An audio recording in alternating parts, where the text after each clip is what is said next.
Nah, cirinya begini. Kalau dulu tentang UKM itu sendiri. UKM itu usaha kecil dan menengah, bukannya usahanya Kemas dan Mega.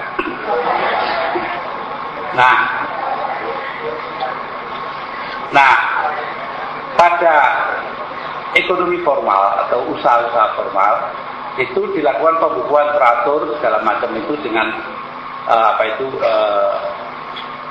audit dari publik auditor, dikenakan pajak tahunan dan seterusnya. Tetapi pada usaha informal itu tidak diterapkan pajak secara formal, secara resmi, tetapi tidak resmi. Tiap hari itu orang-orang yang ikut serta di dalamnya harus membayar retribusi. Tentunya di pasar-pasar itu kan, itu nggak terdaftar, itu usahanya jualan A, B, C, biasanya ya bikin kios tanpa didaftar, tapi tiap hari bayar retribusi. Nah, kadang-kadang dengan sogokan, kadang-kadang kita itu kayak terlepas dari itu ya. Nah, jadi inilah yang menjadi ekonomi campuran. Nah, saya rasa ini ditentukan oleh kualitas dari orientasi yang dikembangkan. Selama ini kita menipu diri sendiri dengan mengatakan akan mengembangkan UKM melalui kredit-kredit murah. Tapi nggak pernah ada itu. Apalagi 10 tahun terakhir rezim Soeharto. Gimana jelas dikatakan ada anak angkat, bapak angkat segala macam itu ya. Itu cuma gombal saja itu. Kenapa? Nyatanya tidak ada kredit muncul kepada UKM. Apakah langsung dari perusahaan-perusahaan besar, perusahaan raksasa, ataukah dari bank-bank? Tidak ada. Kalau dari bank-bank, kenapa tidak? Karena harus ada DP-nya, itu down payment. Ada pembayaran lebih dulu. Kalau mau pinjam 10% harus dibayar. Nah, itu pedagang-pedagang kecil nggak kuat. Saya pernah mendengarkan di radio El Sinta, itu seorang pengusaha dari Binjai. Saya nggak tahu apakah dia Tionghoa ataukah Melayu, yang ekspor pakaian peluk belanga ke Malaysia. Ditanya lewat tawar radio, Anda berapa buat tiap tahun? Saya pasarkan ke Malaysia 30.000 pasang peluk belanga. Loh, kok cuma 30.000? Lah pakai apa? Mesin jahit saya kan ya itu juga sudah 30 tahun lamanya. Loh, kenapa Bapak nggak ambil kredit? Kredit, Mas. Dengan bunga 19 tahun dan laba saya hanya 19% setahun dan laba saya hanya 10%. Goblok apa saya minjem?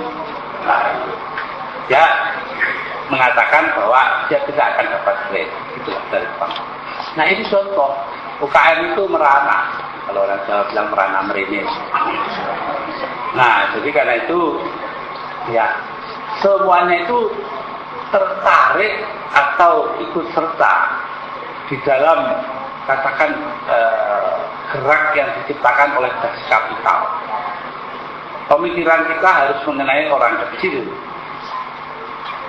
Mau tidak mau signifikansi das kapital itu menjadi lebih besar. Nah, dengan kerangka yang saya sebutkan tadi itu, ya yang kerangka yang belum tentu diterima oleh orang banyak ya, itu adalah kerangka campuran. Karena bagaimanapun juga kita melihat kapitalisme ini sudah menentukan segala-galanya, ya sudah menjadi internasional, kapitalisme internasional. Nah, ambil satu contoh, dia menentukan selera kita kepada mana ada anak-anak kita yang senang Nogosari, Mendut dan seterusnya. Kalau ditanya makanan yang enak mana? Bukan nasi uduk, nasi liwet, lagi, ya segala macam nasi kita itu tidak. Jawabnya McDonald lah. Kalau bukan Amerika ya miring-miring sedikit ke Jepang lah, UKB itu. Jadi ini kita melihat itu semua ya akibat langsung dari tidak menerapkan apa yang diutarakan oleh das kapital. Tapi kita melihat kepada liberalisme dan kapitalisme. Nah, karena itu saya rasa dari situ Anda semua sudah dapat melihat betapa besar signifikansi dari apa itu namanya das kapital. Walaupun secara teoretik itu bangsa kita nggak memahami. Nah, jadi ya kita, saya saja yang sudah 40 tahun belajar itu dulu ya, itu ya tak paham tanda, tapi ya hanya mengambil orientasi dari situ, hanya mengambil semangat roh daripada das kapital yang intinya adalah materialisme yang mementingkan kepentingan orang banyak. Nah itu di saat ini kita terang saja, di sini ada pendeta Nugroho ya dari Asosiasi Pendeta. Ya saya bilang Pak Nugroho ya, sebenarnya kita ini sekarang nggak karu-karuan yang perintah. Dunia ini ada diandaikan dua apa itu namanya orientasi pokok. Satu materialisme seperti di RRT, Rusia dan sebagainya. Dan ngaku atau tidak ada pada sejumlah pemerintahan termasuk dulu di Indonesia. Yang ngaku atau tidak. Lalu di sisi lain ada yang dikatakan peradaban yang timbul dari pandangan-pandangan non-materialistik, katakanlah nilai-nilai agama. Nah sekarang ada yang kedua ini itu terbagi dua lagi, yaitu pandangan yang bersumber pada nilai-nilai Kristiani Protestan yang saya lihat diperintah atau dipimpin oleh George W. Bush Jr., Presiden Amerika Serikat sekarang.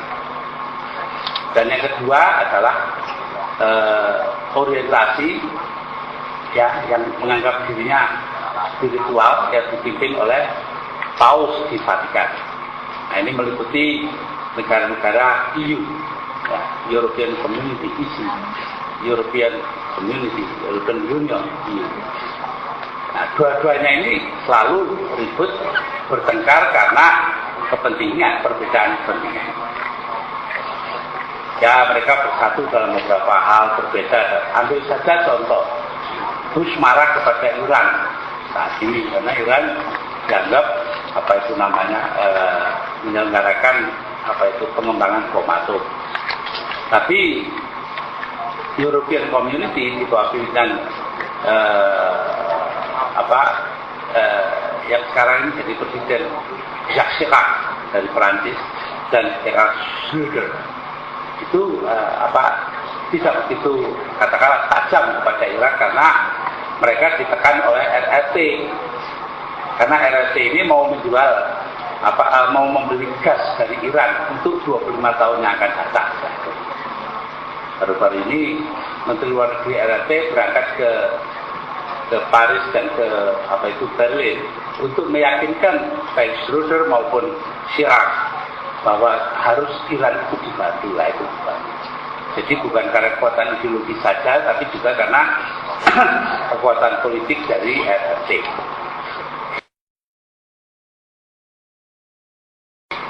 Saya bilang RRT ya, banyak orang RRT. Republik Rakyat Cina, tapi orang Cina sendiri nggak mau itu dibilang Cina. Mereka bilangnya Tiongkok atau kalau bahasa sana itu Cungko. Jadi kalau kita lihat dari situ bahwa kedua jenis ideologi itu menguasai dunia sekarang, maka yang asalnya dari nilai-nilai Kristen tapi Kristiani tapi berkembang yang satu itu jadi menjadi ideologi yang tidak yang tidak ateistik tetapi ya kata-kata kehilangan nilai-nilainya, kehilangan spiritualitasnya.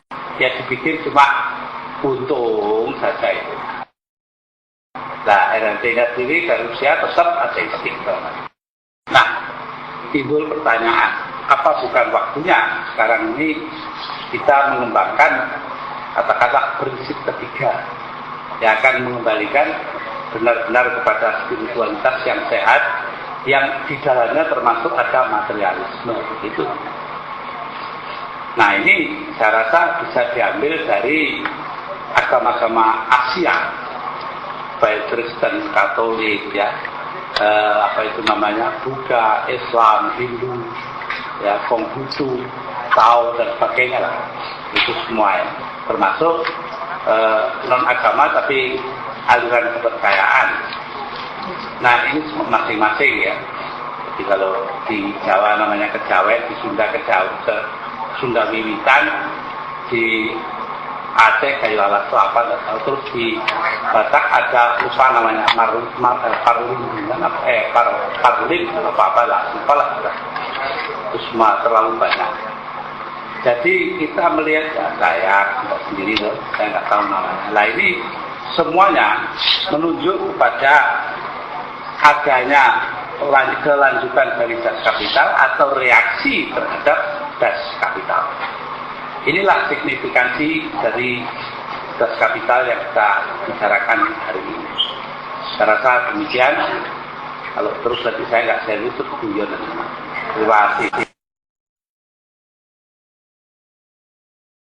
Kurang dari sejam Gus Dur sudah memberi paparan signifikansi das kapital bukan hanya di Indonesia tapi juga di tingkat dunia. Jadi Gus Dur mulai dengan konteks historis lahirnya kapital, lahirnya buku Kapital, dari sejarah peradaban sejak zaman sebelum filsafat Yunani muncul sampai sekarang.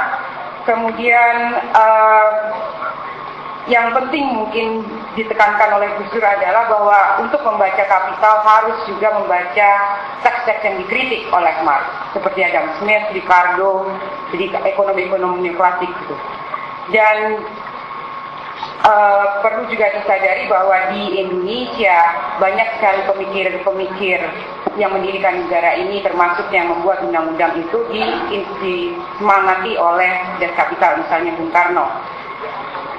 Kemudian Gus Dur juga berbicara tentang bagaimana das kapital memberi inspirasi pada kebijakan-kebijakan negara di Amerika yang kemudian mewarnai kebijakan-kebijakan yang berkaitan dengan kesejahteraan sosial seperti pendidikan, kesehatan, dan kesejahteraan sosial secara umum. Yang terakhir, Gus Dur sebenarnya lebih banyak melihat tentang hubungan atau reaksi di tingkat internasional terhadap yang diinspirasi oleh das kapital maupun reaksi terhadap buku itu sendiri. Jadi bagaimana pandangan-pandangan materialistik yang diajukan oleh Marx kemudian berhadapan dengan pandangan spiritual, sehingga Gus Dur beranggapan bahwa seharusnya mungkin ada jalan tengah di mana pandangan-pandangan itu bisa dicari sintesanya. Sebelum ada pertanyaan, mungkin kita bisa lanjut dulu ke Yusuf Ishak sebagai penerbit untuk menjelaskan mengapa das kapital diterbitkan pada tahun ini, pada saat ini, dan apa kira-kira yang diharapkan dari penerbitan buku ini. Silakan Pak Yusuf. Pertama-tama tentu terima kasih sekali pada Gus Dur. Bagi Hasta Mitra, hari ini hari luar biasa, istimewa sekali. Seperti saudara-saudara ketahui, Hasta Mitra ini cukup mengalami macam-macam, berbagai sensasi kita alami. Ini yang saya katakan sensasi, penerbit yang sebentar-sebentar bukunya dibredel. Kami ini dikenal sebagai penerbit buku-buku Pramudia, dan selama kekuasaan Soeharto buku-buku Pram itu selalu dibredel.